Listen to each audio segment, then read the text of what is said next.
You ever notice how no matter what kind of day you had, a taco still makes sense? Got promoted? Taco. Got dumped? Taco. Life falling apart but you're pretending it's fine? Double taco. Extra messy. Because now, the food matches the mood.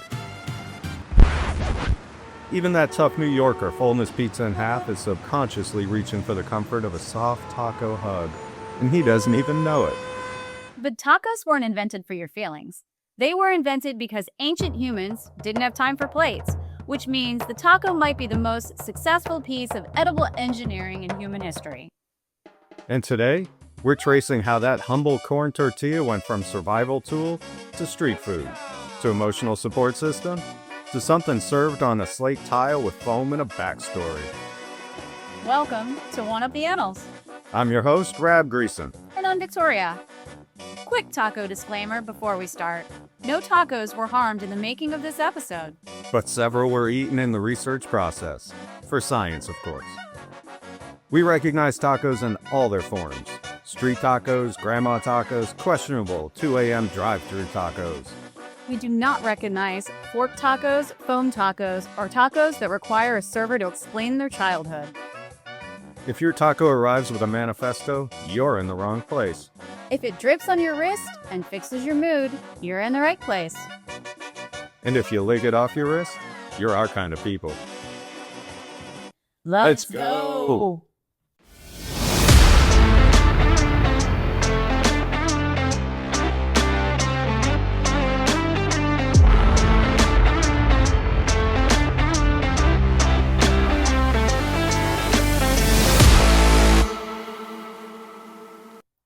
The day was already hard. Tacos today? Fun. Taco origins? Not cute. Because making a tortilla sounds unnecessarily hard. Soak corn, grind it more, turn it into dough, cook it, repeat forever. And your modern brain goes, why invent something this complicated when life already sucked? Because when we say we had a hard day, we mean traffic was brutal. Somebody CC'd us like it was an act of war. And the Starbucks line moved slower than a hostage negotiation. Ancient hard days were different.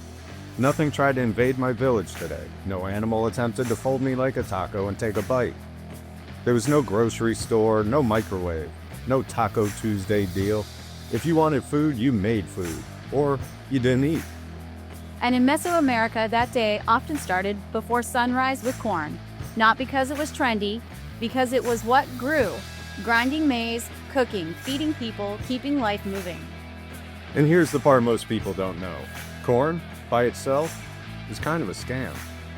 You can eat it, but you can't get enough nutrition from it unless it's treated properly. So somebody figured out long before chemistry had a name that soaking corn in alkaline water unlocked nutrients, softened the kernels, and made dough possible. That process is called nixtamalization. Without it, civilizations don't thrive. So grinding corn wasn't busy work, it was food science. And because nobody wanted extra dishes after all that labor, they made the plate edible. A tortilla could hold food, scoop sauce, and then disappear. Less cleanup, no waste. That's not laziness. That's engineering under pressure. And they weren't alone. India had flatbreads, Ethiopia had ijurna, the Middle East had bread for scooping and wrapping. Different cultures, same idea. Why wash the plate when you can eat it? So no, tacos didn't start as comfort food. They started as the least complicated solution to a brutally complicated life. Before Europeans arrived, tortillas were already everywhere, filled with beans, squash, chilies, tomato, fish, turkey, and in some places, insects. What you didn't see much of yet, cows, pigs, sheep, or cheese. So the earliest taco-like foods were already handheld, already practical, and already doing the job. And no, spicy salsa was not invented to hide bad meat. That's a myth. Chili peppers were part of Mesoamerican cuisine, long before refrigeration was even a concern. Heat wasn't a cover-up, it was an identity. And we all know the salsa liar. The one who takes a bite and goes, it's not that hot. Meanwhile, their soul is leaving their body. They're sweating through their shirt like they're negotiating with God. But they commit.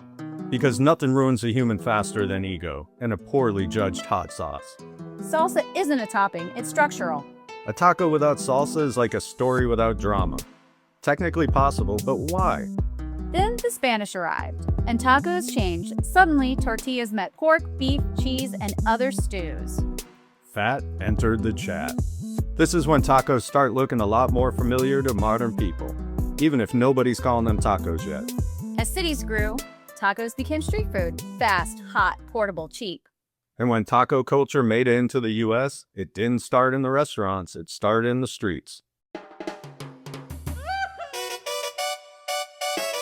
In the 1800s, San Antonio, women known as chili queens served tamales, chili, and early taco-style foods to hungry nighttime crowds. No reservations, no influencers, no tell us your story. Just you hungry or not? The word taco seems to show up later, tied to silver miners using tacos for little paper-wrapped gunpowder charges.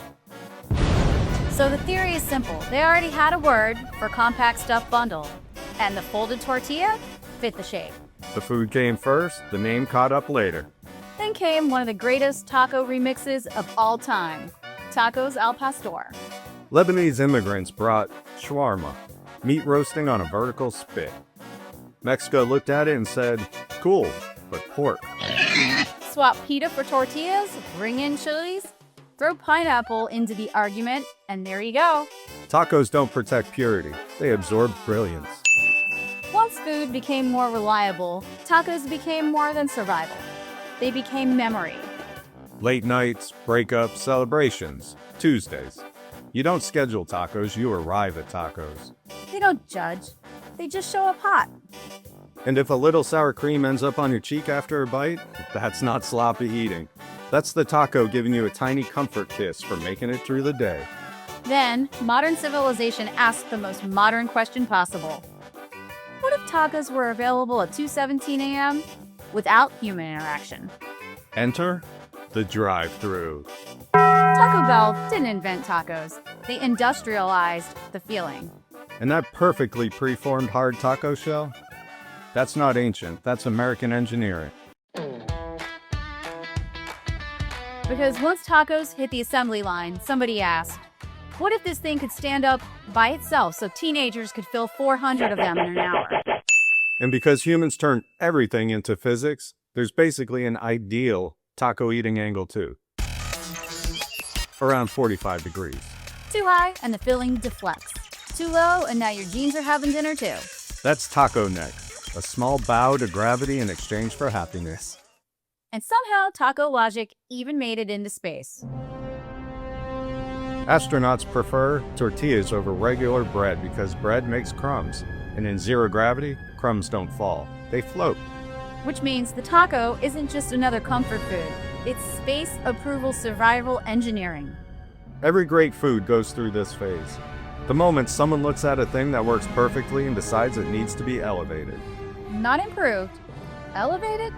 Which is chef code for smaller portions, more expensive. And I'm going to describe it like it has unresolved trauma. The taco did not ask for this. If your taco needs a biography, we've lost the plot. Deconstructed is just chef talk for, I dropped it on the way to the table, and now it's your problem. Tacos are supposed to be messy.